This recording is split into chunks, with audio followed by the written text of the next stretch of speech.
Hi, I'm Bhavya and I'm presenting our work on structure preserving compressive sensing MRI reconstruction using GANs. MRI is a commonly used medical imaging modality, but it suffers from a long scan time. Compressive sensing can speed up the acquisition process by breaking the Nyquist sampling limit, but doing so renders the recovery process ill-posed. We attempt to reconstruct the MRI by using a GAN-based framework where the prior information is acquired by the generator during training. In our approach, we condition the generator on the zero-field reconstruction.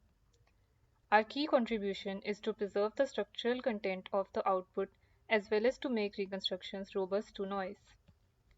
We propose a novel unit-based architecture to provide richer information and to support a variable network length. These are our results for 30% undersampling.